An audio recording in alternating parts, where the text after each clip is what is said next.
If I had to start over as a real estate investor in 2025, here are the 5 steps that I would take.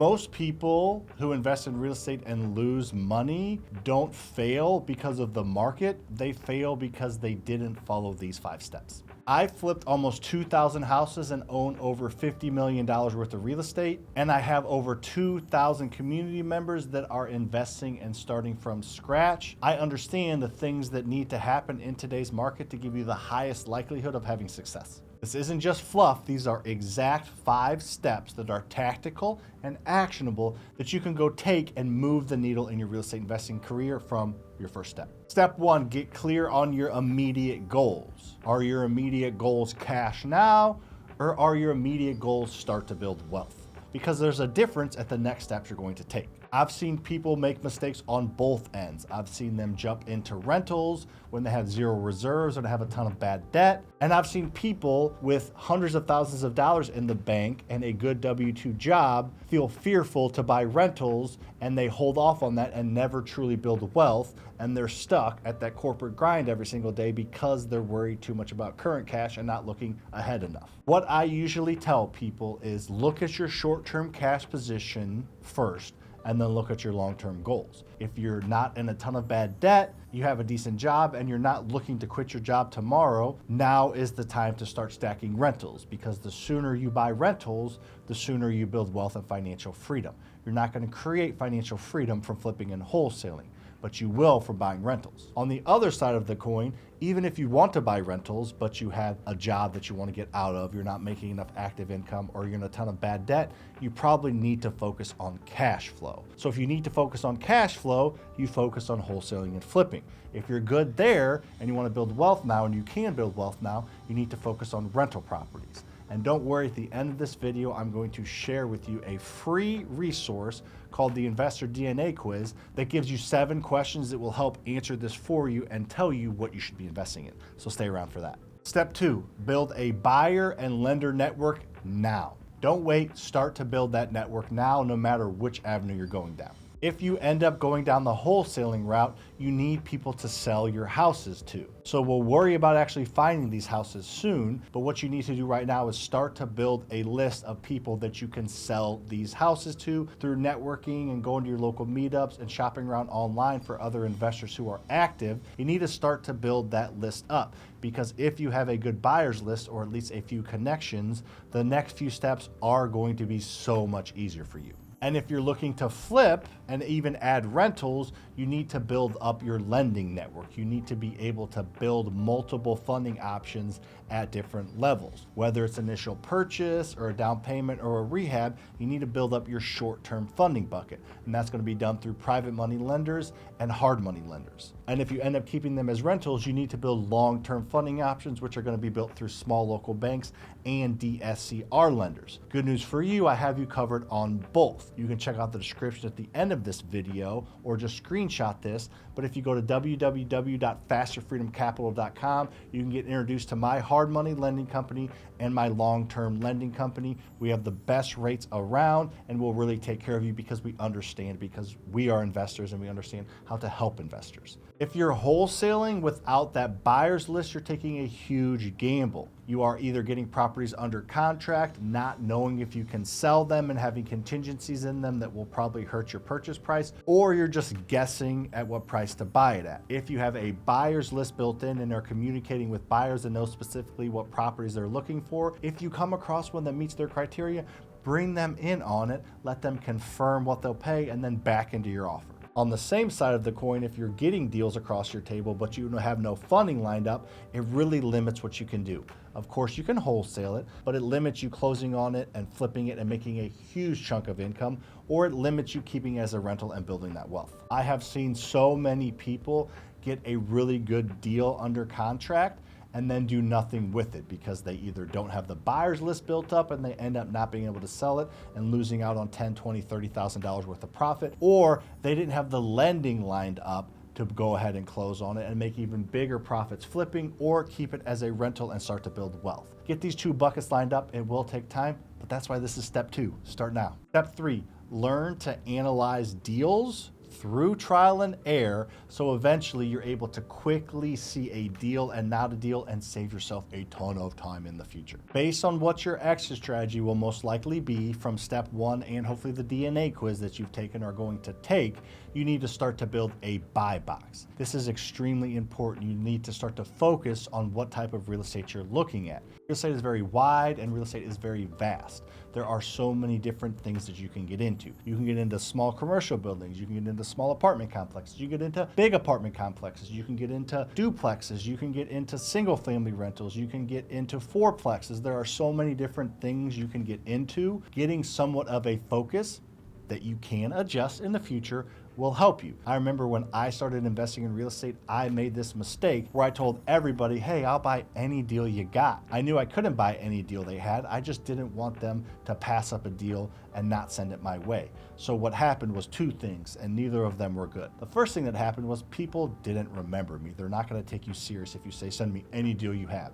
People say that and nobody can actually deliver. The second thing, and maybe worse, is they send you their crap. This guy will buy anything, this gal will buy anything. I'll just send them everything I have that I can't sell to the people that I usually sell to. And that's what happened to me, and that's what will probably happen to you. But if you can narrow down what you're focusing on, it will at least give you some focus so that you can actually get some traction. Like for me, in my single family rental portfolio, I look for houses within 45 minutes of my office that were built after 1960, that have 3 bedrooms and that have an ARV of $150,000 to $300,000 after they're fixed up. That's my avatar, that is my buy box. Of course, I buy 2 ones. Of course, I have several rentals that were built in the 1950s, but at least this gives me a direction, and this gives the wholesaler or real estate agent, whoever I'm talking to, some direction of what to look for. And if they do come across this property that was built in 1980 that's worth 250 grand, that needs 30 grand worth of work, that's in a zip code right by mine, they're probably gonna think of me because I gave them something to look for. It's kind of like that red car theory, right? If you think about red cars, you're going to see a ton of red cars. If you don't,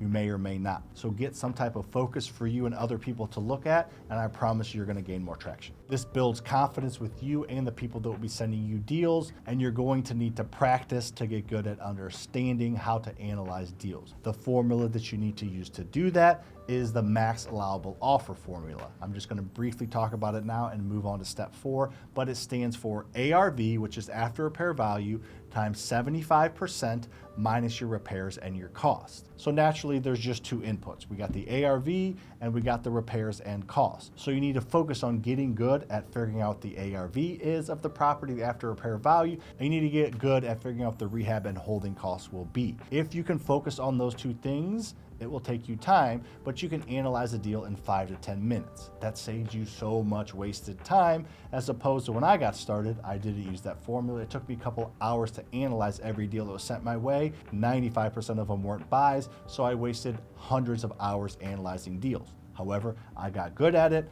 I figured out the max allowable offer formula, and now I can look at a property, spend 5-10 minutes figuring out a comp, look at the pictures, get pretty close on a rehab budget, and know right away if it's worth going and look at and making an offer at, or we're not even close and I move on and don't waste anybody's time. Step number 4, get inside local real estate groups as soon as possible. Go to meetups, go to meetup.com and join your local real estate investing meetup groups. That's where people in your market are interacting and that are active are doing deals. You can simply go to Facebook and join local real estate investing Facebook groups online there as well, but you need to plug into a community. Real estate investing is not a solo game. It's not something you can do on your own. You need deal finders, you need lenders, you need insurance agents, you need lawyers, you need title companies, you need contractors, you need software, you need so many things to do just one deal. That's the bad news. The good news is it's easily solvable by just hopping in to an already formed community